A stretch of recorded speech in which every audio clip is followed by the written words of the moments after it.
Welcome back, college basketball fans, to Hoops HD's continuing coverage of the 2019-2020 season. This is our weekly Hoops HD report that we're recording around 9 o'clock p.m. Eastern on Monday, December 9th.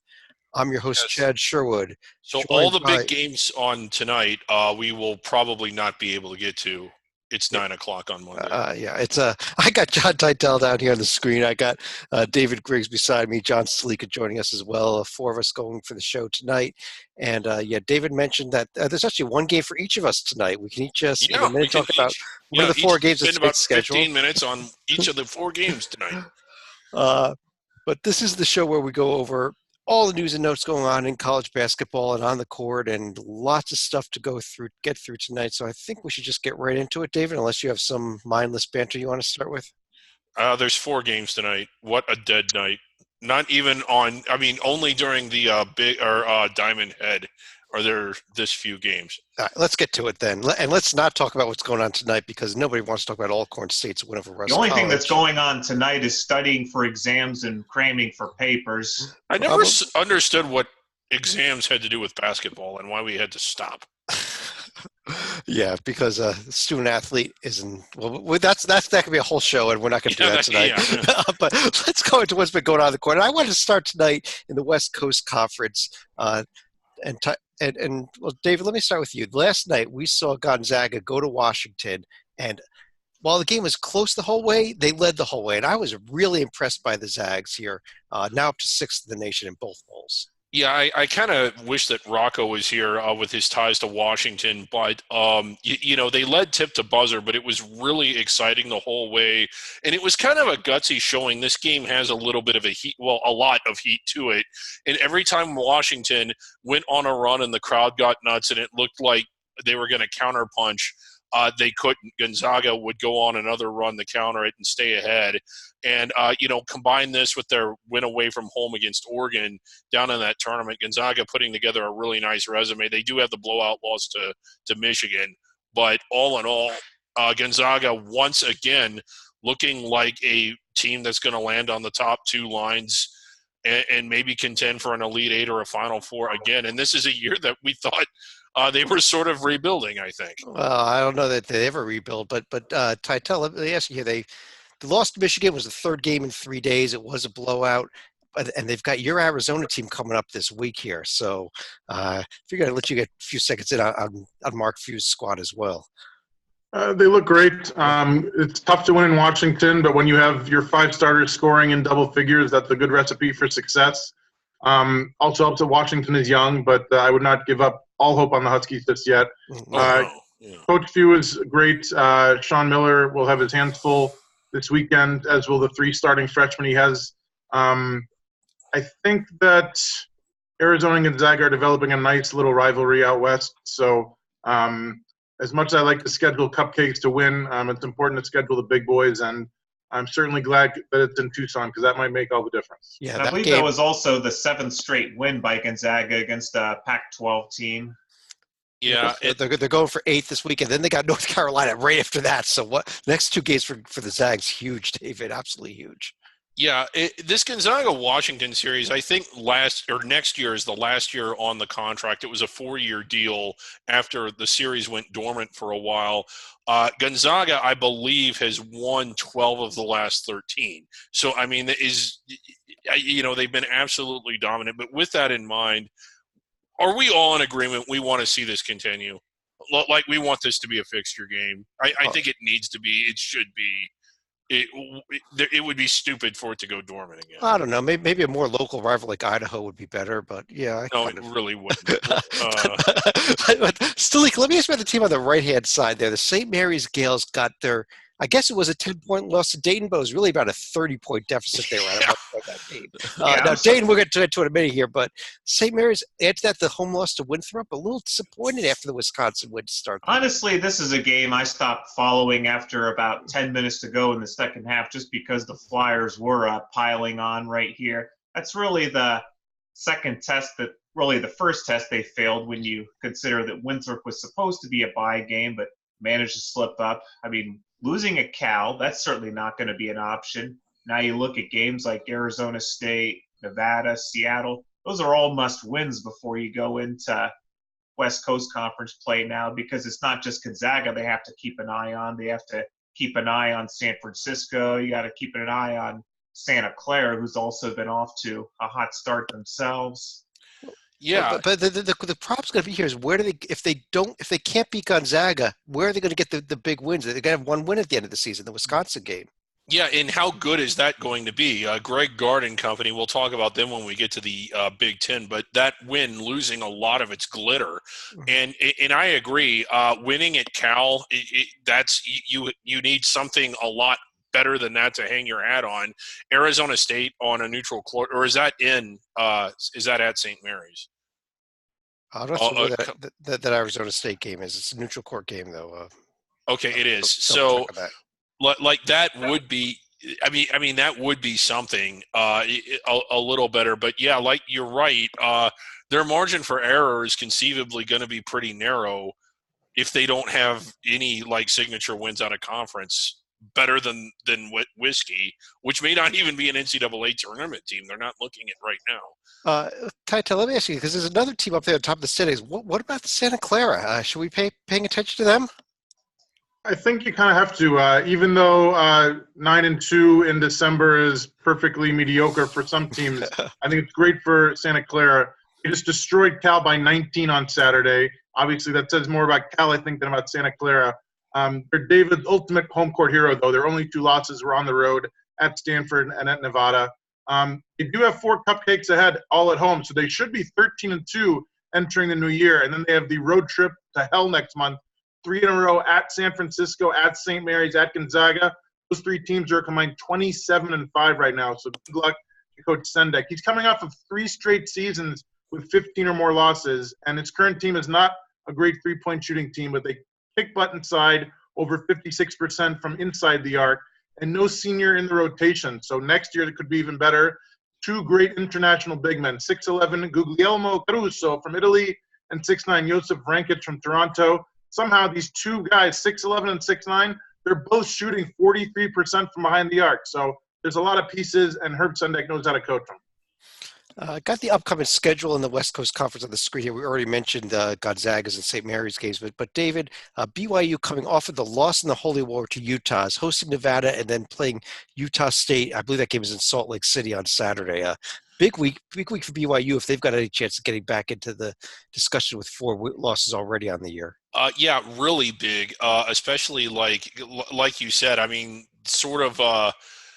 There really needs to be a sense of urgency to these games. BYU's had opportunities. They've played well at times. They haven't played well at others. I realize that the Holy War is an intense rivalry, but Utah has not shown any signs of – if you're a tournament team, you're expected to win that game, I think, even though it was a road game. They didn't. If you pull them up, they've just had several incidents where they needed to answer the bell and just not pass the test. Now they've got – they're going to continue to be challenged. They have these opportunities coming up, but having them and cashing them in are 2 completely different things. Yeah, the 2 Gonzaga, the 2 St. Mary's games during conference play are looming huge now, too. Yeah. In Nevada playing a lot better. We'll get to them and Utah State here in a little bit, but you kind of get the feeling there is a sense of urgency going into this week for BYU. Those are 2 really big games. Well, let's roll over. We've got a lot more to get through. I know we spent a lot more time we normally do on the West Coast Conference. Let's swing back over to the Big Ten here. It was ACC Big Ten Challenge Week last week. The Big Ten coming up with the 8-6 victory. Salika, let me start with you here. On top of that, on top of the ACC Big Ten, we also started Big Ten Conference play over the weekend. What did you see out of the Big Ten? Because there's one team that I was very impressed with this over the course of this week. And yeah, that would have to be the Ohio State University when you consider what they did to North Carolina and then Penn State. It looked like it was going to be a bit of a close game, but then Lamar Stevens fouls out, and what was a 9-point game becomes a 32-point ass kicking. Yeah, and you've got here this Ohio State team, David, unbelievably impressed with what they did at Carolina. They're now number 2 and number 3 in the 2 polls of the nation, and there's an argument they should be number 1. Yeah, I mean, a real big argument. That's a high-caliber win on the road. Now, it's their only road game so far, but holy crap. And when you look at just how much this team has improved since the beginning of the year, if you watch that first game against Cincinnati, you know how much better this team is looking now than they did in that one. But when you look at the Big Ten, you've got Ohio State going on the road and blasting North Carolina. You got Michigan getting the big wins on the neutral floor. You got Purdue, who perhaps underappreciated, with a really strong profile right now and some really good wins. These teams have gone out and earned their spots. They didn't really move up by default as everybody else got beat. Like, Maryland, maybe not as accomplished as the other ones, but still really good. A nice win against Temple and some other stuff too. But when you look at, I know Ohio State's the one you want to talk about, but look at what Michigan has done and Purdue have done as well in this league. Well, let's say we've talked about the team that's 2/3 in the polls. Titel, what about the team that's number 4 in both polls? Maryland undefeated on the season. Terps are really impressing me.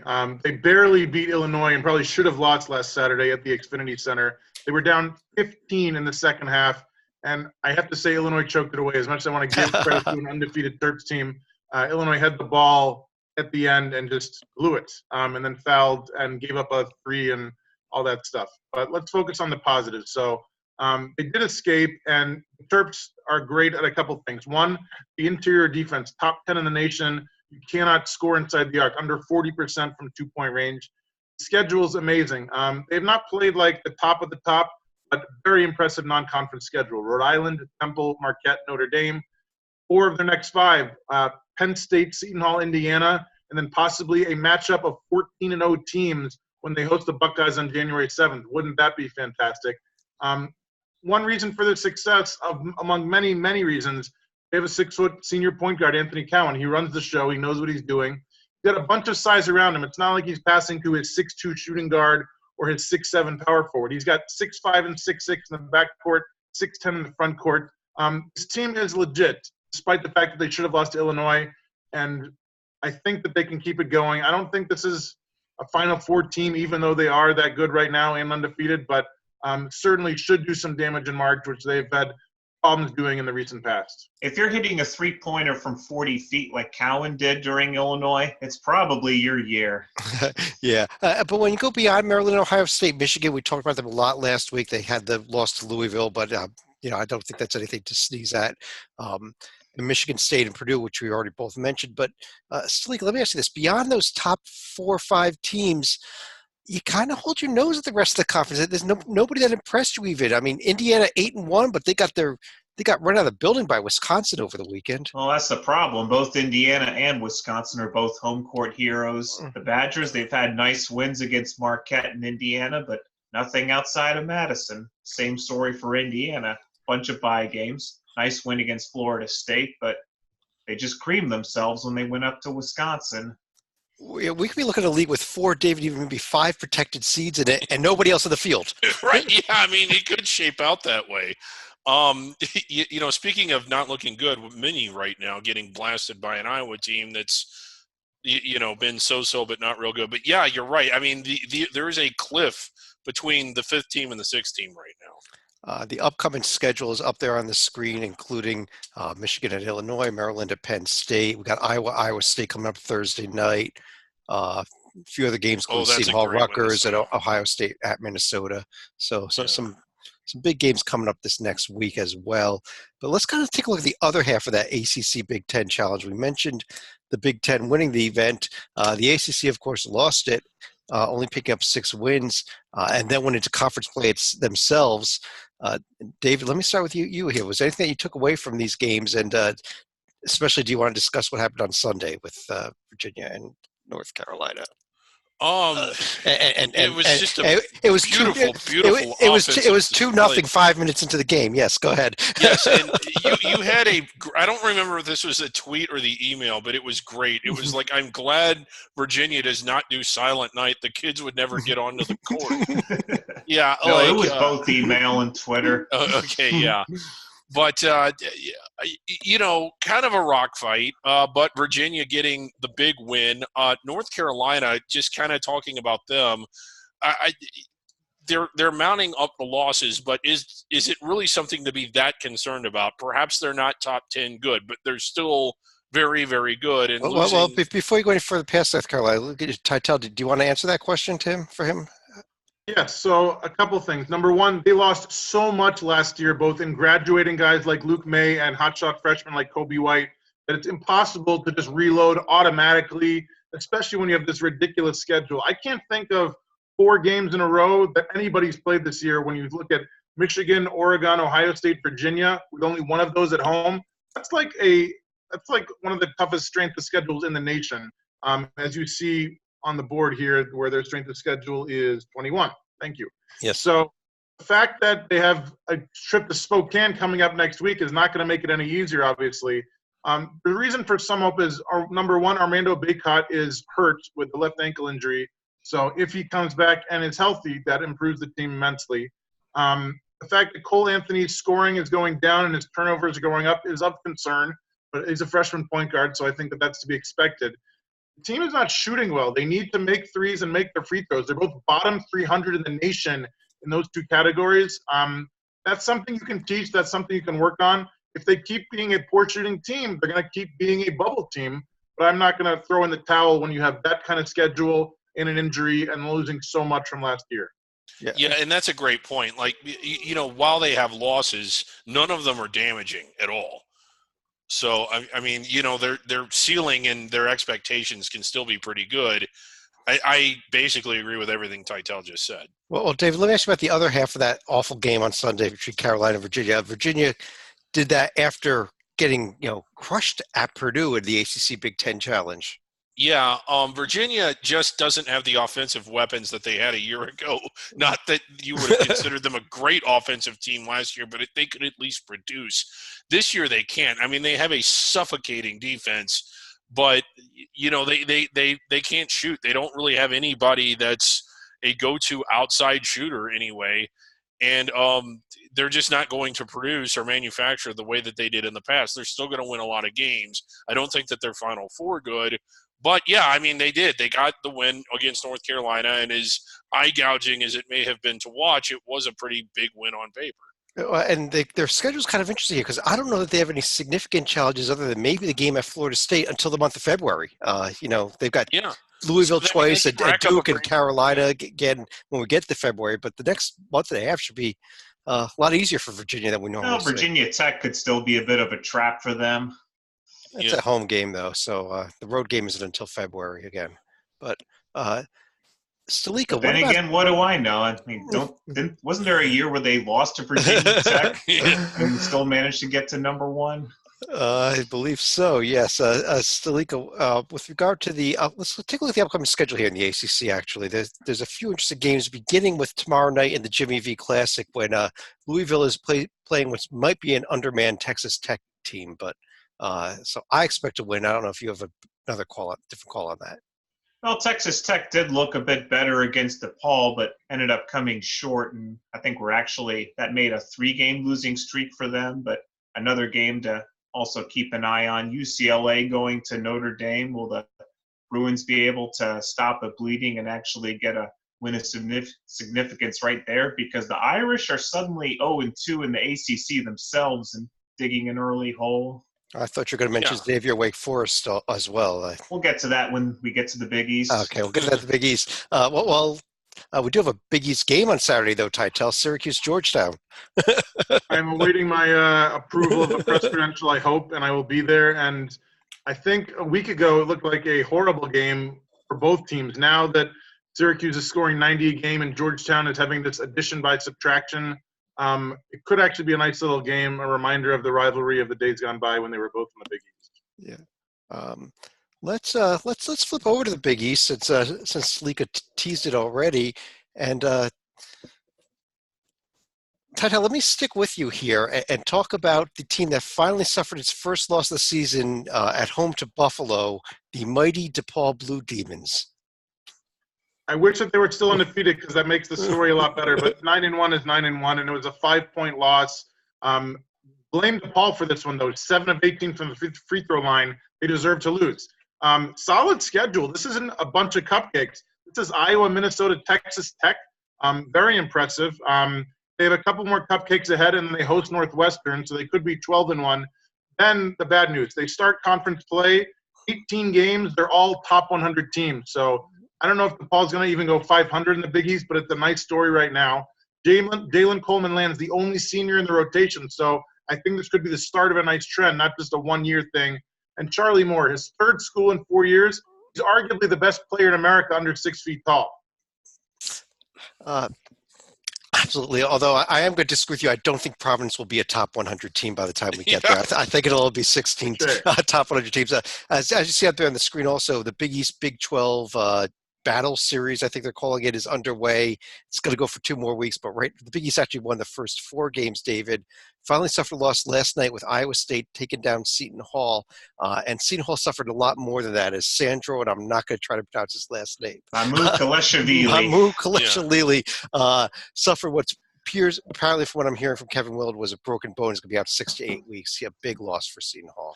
Yeah, real big loss for them. But again, like they do get him back, and they'll get him back for a lot of crucial games. So maybe they can keep their heads above water in the meantime. But about a week or 2 ago, we were talking about what a slow start the Big East kind of got off to, but they had a hell of a week. Winning 4 of the games against the Big 12, Butler remaining undefeated. Really, like, the only real notable loss was, aside from Seton Hall at Iowa State, was the DePaul loss to Buffalo. But other than that, the conference really taking care of business. Look at all that blue over there. Yeah, and Butler getting a big win against Florida and looking impressive. I know they were at home, but wow. And then how about the Johnnies beating the West Virginia team that everyone except Chad seems to like? So kind of a nice deal for them.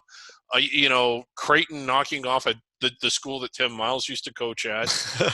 And of course, Georgetown with the addition by subtraction there. 2 going and getting wins.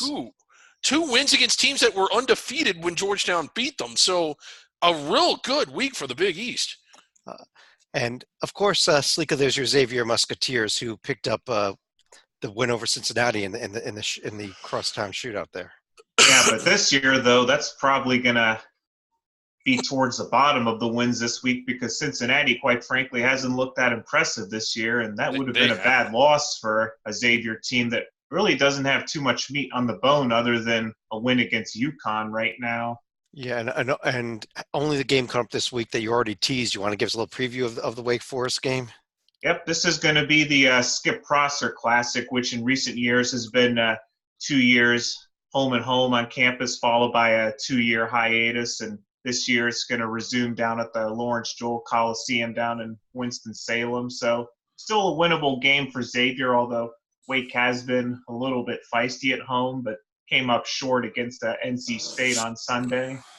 Yeah, and we mentioned earlier that tomorrow is the Jimmy V Classic, but David, I think the biggest game on the schedule is actually the Butler-Baylor game tomorrow night. Oh, yeah, I would agree with that. I mean, the Jimmy V Classic is a big deal, but that one, that Butler-Baylor game, unbeaten Butler, really like surpassing all expectations and looking good. Like, this is going to be their biggest test of the year, and it's just like, how good can they be? And it's a big game for Baylor as well.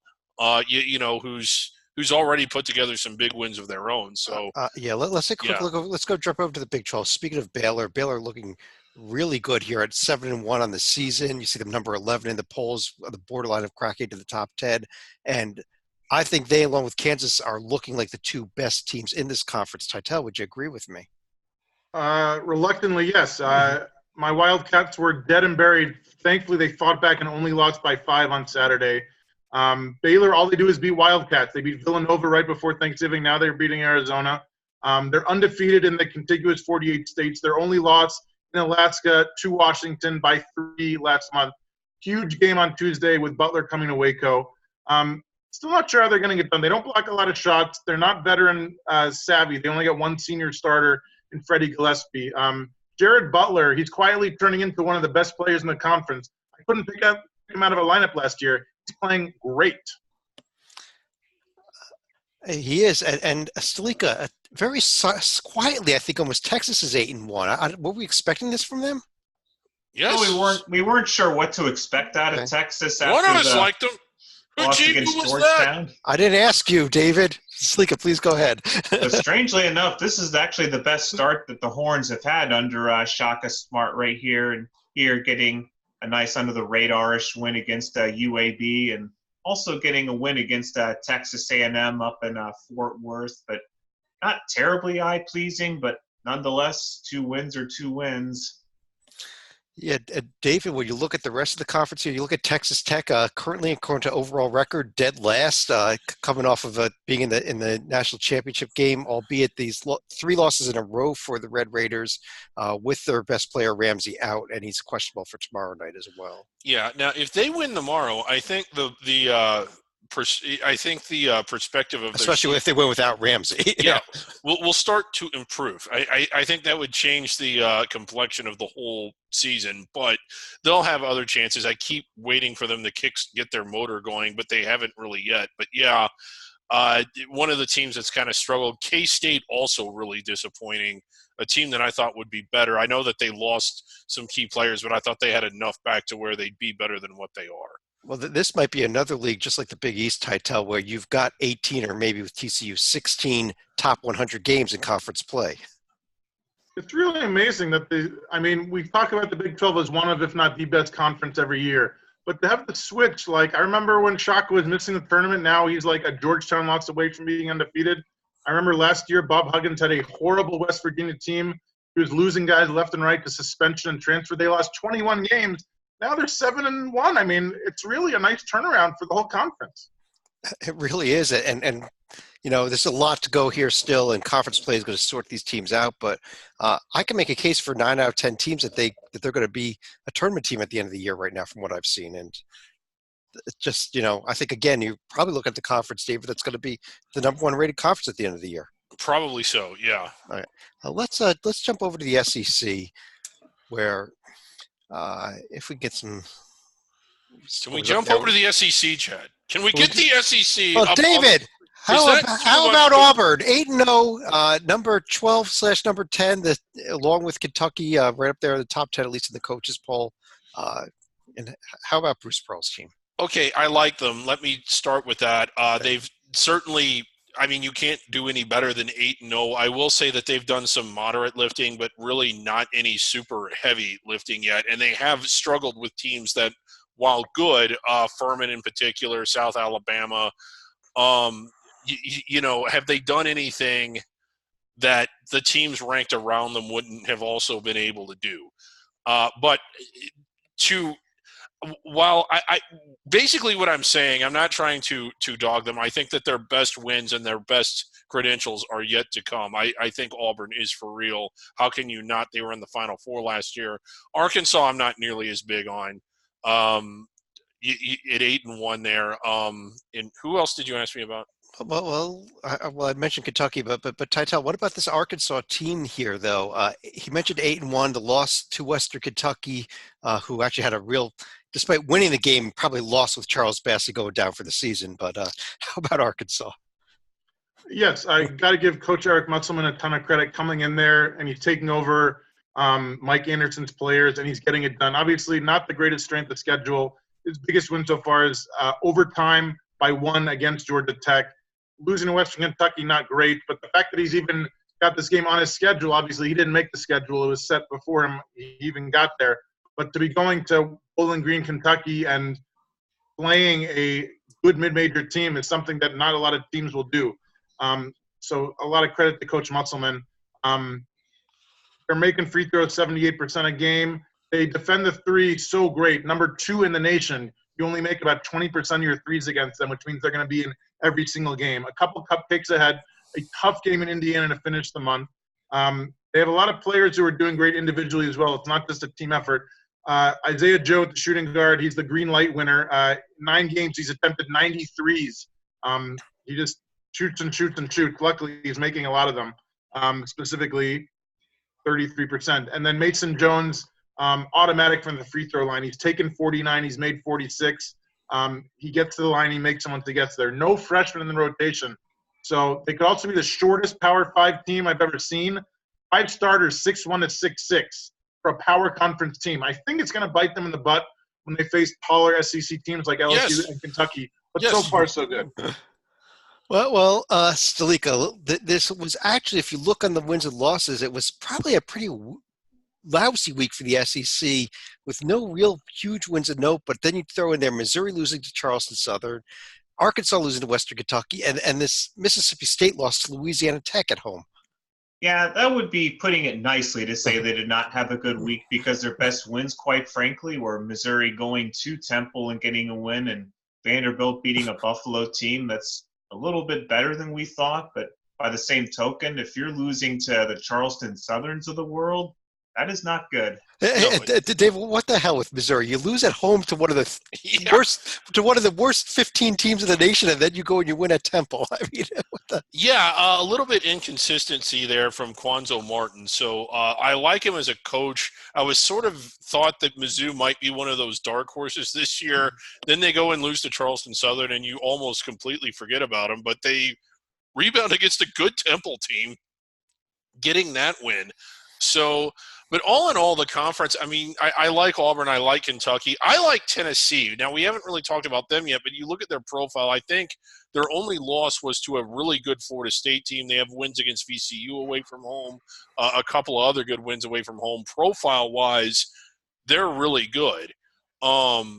So I do think that, I mean, it wouldn't shock me to see Tennessee contend for a protected seed given what they've been able to do already, and given how Tennessee under Rick Barnes has had a tendency to improve as the year has gone along. So I'm all in on the Vols. But I think that the most interesting game in the SEC coming up this week is that Memphis at Tennessee game on Saturday. Yeah, I mean, that one should be a lot of fun. Although I guess we should also be circling Liberty at Vanderbilt, but that's a game we'll be discussing more under the radar with the undefeated Liberty Flames. But let's jump back over to the Pac-12 now.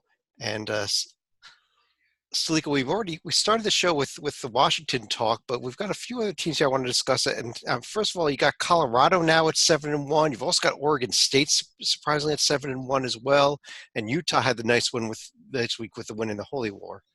Yeah, winning the Holy War certainly helped, and Colorado did come back to earth a little bit with the loss to Kansas, which wasn't terribly shocking. But another team that's, I think, quietly gone 8-1, not Oregon State so much, but how about the Stanford Cardinal, because their only loss this year was actually in the closing seconds to Butler, and they've actually held their own, at least as far as home court goes. Titel, you want to respond to them? I'm going to follow up on that. So, okay. As John said, they were literally a Kamar Baldwin jumper away with 5 seconds left from being undefeated. 8-1, still fantastic. 3 cupcakes ahead. Then Kansas comes to Palo Alto to finish the month. I think the Jayhawks are going to win that game, but it's going to be a great one, I think. Great three-point shooting team, 41% from behind the arc.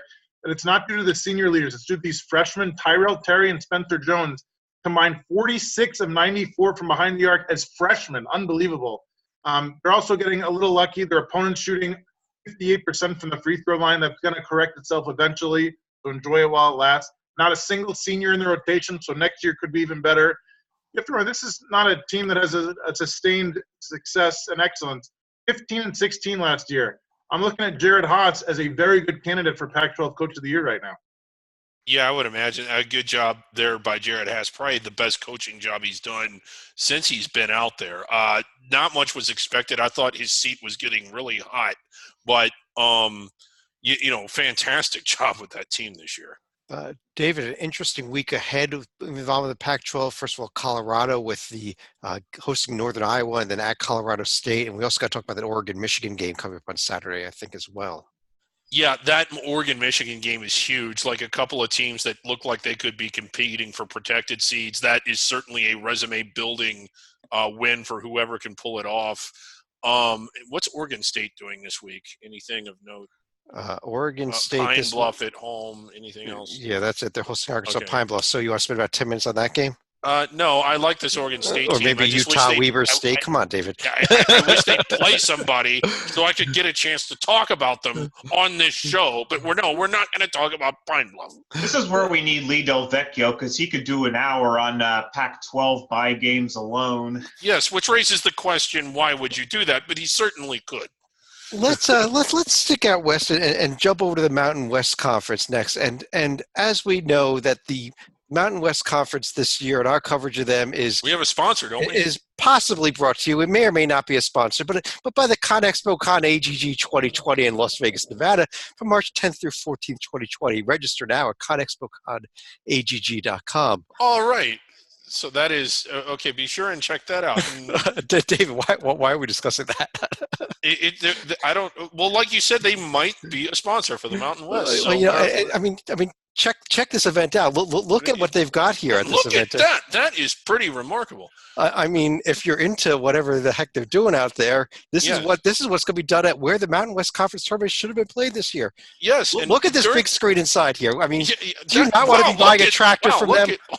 I want to. I don't need a tractor. I don't even have a front yard, but I'm going to buy a tractor. Again, ConExpo Con AGG 2020, March 10th through 14th at the Thomas and Mack Center, where the Mountain West Conference tournament should have been played at that same time. Operators are standing by. Yes, we are doing this every week for the rest of the season. David, let's talk seriously about San Diego State, which was very impressive and then very unimpressive simultaneously this past week. Yeah, really sweating out a really bad San Jose State team at home, getting the win. On a miracle last second shot. Yeah, go ahead. Yeah, on a miracle last second shot. After really having a big year. I mean, I've been big on San Diego State all year. I said I've liked them probably more than anybody else in this conference. They have a fairly decent profile. They'll get the chance to continue to add to it. But, yeah, really sweating out their conference opener at home. They were, I believe, a 29-point underdog in this game, which would have been one of the biggest upsets in history. We've been seeing a lot of that this year. We also have Utah State at 9-1 and Titella 9-2 New Mexico team here. Huge surprise to me. I knew Paul Weir was a winner even when he was at New Mexico State, but the way he's getting it done has been really impressive to me. So only 2 losses, one to an undefeated Auburn team in Brooklyn, which looks fine on the resume, and then a 3-point road loss at a UTEP team who's only lost 1 game all year, also excusable. 9-point neutral site win over Wisconsin, looking better by the moment. This team lost 18 games last year, but they've turned things around, not by getting McDonald's All-Americans and bringing them in as freshmen and teaching them. This is all about getting transfers from big-time schools. 3 starters, Jaquan Lyle, former Buckeye, Carlton Bragg, former Jayhawk, Vance Jackson, former UConn Husky. They even have major conference guys coming in off the bench. Corey Manigault from Pitt. He's an ACC guy who's coming off the bench in the Mountain West Conference and contributing to a 9-2 team. Amazing job to bring in these transfers all at once, and it's working. Yeah, it is. And Stalika, upcoming this week, Utah State with the huge game against BYU. Also, New Mexico State, New Mexico game coming up. That's going to be one of them right there. And then you look at St. Catherine going to Utah State. Oh, yeah, huge game there. Huge rivalry with St. Catherine. I guess San Diego State doesn't even play this week, do they? Guess not. I guess not. And again, just in case you were wondering, the Mountain West section may or may not be brought to you by the ConExpo Con AGG 2020. ConExpo Con AGG. Don't forget to register now, ConExpoConAGG.com. Right, yes. Stalika, let me stick with you over the American Athletic Association, where Memphis is now 8-1 on the season. They took care of Bradley and a nice road win at UAB this past week. Yeah, it was a good week for Memphis right here. And then even Wichita State actually got a nice win themselves down at Oklahoma State, where they were never seriously challenged. So good for the Shockers to also get back on the radar right here. Yeah, you want to follow up on that, Titel? Shockers are, to nobody's shock, I hope, 8-1. They destroyed Oklahoma State on the road by 19 on Sunday. They're undefeated in the United States. Their only loss was to a 7-1 West Virginia team in the great country of Mexico. Mountaineers are the only team that scored 70 or more points against this team, so they're getting it done with defense. Very tough non-conference schedule. I remember back in the day when Wichita State would just destroy their old conference and nobody wanted to play them. Their next 3, Oklahoma, VCU, and Ole Miss. It's amazing that these conference teams, big power conference teams, are starting to schedule a team like Wichita because it helps their own resume. All 3 of those games are in Wichita, which is even more amazing. Only 1 senior in the rotation. The freshman I want to talk about, Tyson Etienne. Memphis obviously has these great McDonald's All-Americans like James Wiseman and Precious Achua. So there's a lot of competition for Conference Rookie of the Year in the American. I'm going with Tyson for now. His amazing bloodlines. His dad, Max, played at Maryland. His uncle, you might have heard of Marcus Camby, had 17 years in the NBA. And his cousin, you might have heard of, DeAndre Jordan, is the best shooter in NBA history, career 67%. Amazing genetics for Tyson Etienne. One other thing about this league, Chad, not a whole lot of love from the AP so far, is despite SMU getting off to a much better than expected start, Wichita, who we just talked about. The only team getting votes outside of Memphis is Wichita State. Is there anybody – is this league being disrespected or like – I was going to kind of ask you that. I want to ask you that same question here because I think I see 2 tournament teams so far in this league. Nobody else has done anything that besides Wichita and Memphis that makes me look at them a second time. Yeah, Houston getting on to a real disappointing start. Now, they do have chances to kind of make up for that. Cincinnati, probably not even as good as their 6-3 record indicates, but is Wichita State a team that should be in the rankings? Will they get there if they if they continue to win, they certainly will. But will they continue to win in a way that will get voters to notice them? This is as Titel said, this is a program with a lot of history that had one bad year, and suddenly a lot of people have forgotten about them. They're still really good. Yeah, I mean, they pick up this Oklahoma win this weekend. I think that'll get them closer. They maybe still need a few more wins to get there, though. The other game of note in this league, UConn playing Indiana, as the second game of the Jimmy V Classic tomorrow night. A few people might be interested. I don't know if I am, but let's jump over to the A10 here, and we'll start things off with Titel with one of the only 8 undefeated teams remaining in the nation, now up to 8-0 with their huge dominating win over Columbia tonight. I'm talking about the LaRoche Redhawks. I mean the Duquesne Dukes. your thoughts on them? Finally, a good basketball team in Pittsburgh, Pennsylvania. Who'd have thunk it? Unbelievable job by Coach Dan Brott and the Dukes to be undefeated. They're getting it done a couple ways. They're making their free throws 78% from the line. They're defending the three. Teams only make 25% against them from behind the arc. They're not playing a bunch of top 100 teams. I get that. And they're not going to see any the rest of this month in non-conference play. Very young team, only one senior in the rotation. So, again, room for improvement next year. Not that they need it. They're undefeated this year. Sincere Carey could be the best point guard in the conference, only a sophomore. The guy I want to talk about, Bailey Steele, the senior big man. He's on his 3rd team in 4 years. He's a 6'11 unicorn. He makes free throws 78% despite his height. He also does a little of everything. He's made 12 threes and 9 blocks in his 7 games off the bench coming into tonight. A 6'11 guy making threes and blocking shots for a little school called Duquesne. It might be for real, but we're not sure because they have not played anybody of note just yet. And what's amazing is that with their new court coming in, they're splitting their games among 3 different venues, one of them being the home court of the Division III LaRoche Redhawks, where they were playing tonight. That was their last game at that tiny little venue tonight. But I was impressed they had the A10 logo on the floor along with the LaRoche Redhawk logos. You've also got the rest of their games will be split between the arena down there in Pittsburgh as well as Robert Morris's home court. But I think they also have some games over at, Firestone High School in Akron, but I don't know if that's technically going to be a home game or not, but possibly a 4th venue. I think there is one game that's going to be played there as well. You're correct. David, though, beyond Duquesne, how about this Dayton team? Yeah, looking really good. They got as high as 12 in the rank today. I think that they're as good as a top 15 team. One of the, knocks on them is that they just don't have a top 15 resume the way some other teams do. They haven't really beaten a ranked team away from home. But their only loss was in overtime to Kansas, a game that they had a chance to win. And in a game, if you've watched Kansas this year, was probably the best Kansas had played. And when they've played St. Mary's and Georgia and Virginia Tech and these NIT-ish or NCAA caliber teams, they've rolled over them the way you would expect a top 15 team to do it. This is a really good Dayton team. They got a big one coming up against Colorado, I believe, Saturday. That's going to be a lot of fun. Or is it it's a week from Saturday. I think their only game, the Dane's only game this week, I believe, is the home game against Drake on Saturday. Yeah. Okay. Yeah. So kind of some garbage coming up, but yeah, really good. Every game on the schedule that they have left seems to be winnable.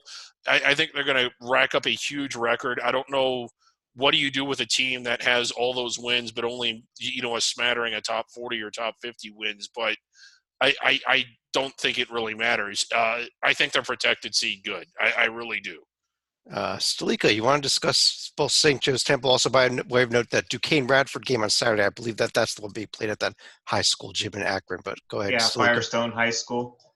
But we also have to highlight at least one of the Big Five matchups right here, and this will be one that's become more famous for the funeral of the Hawk right here in recent years. Well, John, let me stick with you, though. There's a few other teams here with some solid records. George Mason, Richmond, St. Louis, all one loss only. Of course, we've got to mention VCU, who's just fell out, just barely out of the top 25. Is this a two-bid league? Is it a more than two-bid league? Is it possible still? I think it could be 3 bids considering how the conference tournament could break out, but I do think both VCU and Dayton are eventually going to be on track, at least as far as at-larges go. I know VCU had a bit of a rough weekend down at the Emerald Coast Classic, and even St. Louis had a nice win against Tulane, at least as far as some of the metrics go. That's a statement about Tulane when you call a win over them a nice win. That's a real statement about how things have turned around in that program there. But go ahead. I was going to say Richmond is the other team that we've also been keeping our eye on. Right. And another interesting game here on Saturday, also the St. Louis-Auburn game. I think that's one to keep a real serious look on, find out just if the St. Louis team is any good or if it's just been a bit of a fluke that they're 8-1. I guess on that note, then, I think that's all 10 conferences we want to discuss. Let me go ahead and pull this down and run through each of you for any other final thoughts of the night. And Sleeka, you want to start us off? I feel like I should be giving Titel credit for this because this actually popped up in the chat right here. There actually was one team that actually got 2 very notable wins in the SEC, but it was not an SEC team. It was the Butler Bulldogs who started the party with the win at Ole Miss midweek, and then on Saturday fell behind a little bit early against Florida, but dominated the second half and ended up beating the Gators quite nicely. So that'll lead into their big game this week coming up at Baylor. Yeah, best team in the SEC and best team in the Big East. Titel. Maybe so. Thank you for the shout out, John. I feel obligated to talk about Georgetown just because they're my local team, and I wanted to talk about all the bad stuff, which looked like it, especially when you're losing at home to UNC Greensboro over Thanksgiving weekend. Thankfully, I was out of town and missed it. But we have to give them some props because, number one, I think Coach Ewing did the right thing by getting rid of guys who are not adhering to the program's high standards. Number two, my shout out is to Mac McClung. This is a kid who's had an up and down season. He only had 6 in the neutral site loss to Duke. He only had 9 in the loss to Greensboro, and he could have just thrown in the towel. Instead, he comes back. They go on the road against a pair of previously undefeated teams. He scores 33 at Oklahoma State, nails 4 threes. Goes to SMU and scores 19, including 5 threes and a career-high 7 assists. I mentioned addition by subtraction before. It really is, but the fact that they didn't subtract a guy like Mac McClung, who not only was the Big East Player of the Week last week, but Andy Katz named him his National Player of the Week, which I kind of am incredulous about, but he is. Like, he's kind of single-handedly saving this team. I know he's got Omar Yurtseven, the big man. He's got Devon Blair coming off the bench to tie the school record for threes. But the fact that Georgetown is hanging in there is a credit to Coach Ewing and to great players like Mac McClung. It's absolutely amazing, especially with the Kinjo gone, that this team did what they did this week. And we'll see if they keep it going, but no reason they couldn't from what we've seen. David, you're up. One of the things we just talked about, like one of the stories, just to kind of recap, is Duquesne. It isn't just that they're undefeated. It's that it's a program with virtually no history at all, at least not within the 64 team era and maybe further back than that, that's getting off to a really good start. And they're doing it despite not having a regular home court. Now, I know they're also doing it against a load of cupcakes and cookies and all this stuff that's easy to eat, but in the past these were teams that Duquesne didn't always beat anyway.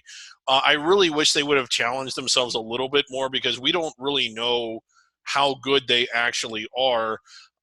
Nothing they've done, despite the fact that they've won all their games, warrants NCAA tournament talk yet. But you have to admit that what Keith Dambrot has done in the time that he's been there has been huge improvements. I think that they're doing the right thing. In a sense, I think that playing a weaker schedule for a program that's not used to winning, at least for a couple years, is a good idea, just so they know what it feels like to win games against anyone. But it's one of the stories. They were kind of one of our dark horses that we identified as early as October on our preseason podcast. And it's going to be kind of fun to watch what they can do when they get in the conference play. Absolutely, it is. Then they've got nothing left of any significant note before conference play either. Yeah. A trip to Marshall, I don't know. But I guess on that note, I do want to just mention one other thing. Every year here at Hoops HD, at the end of the year, we award our Centenary Award to the worst team in Division One. I just want to throw out there right now, it is December 9th. It's about 10 o'clock p.m. And I would like to officially nominate the Philadelphia Eagles for that award. But on that note, on behalf of Davey Griggs, John Salika, and John Teitel, I'm Chad Sherwood. Have a great night, everybody. We'll talk to you again real soon.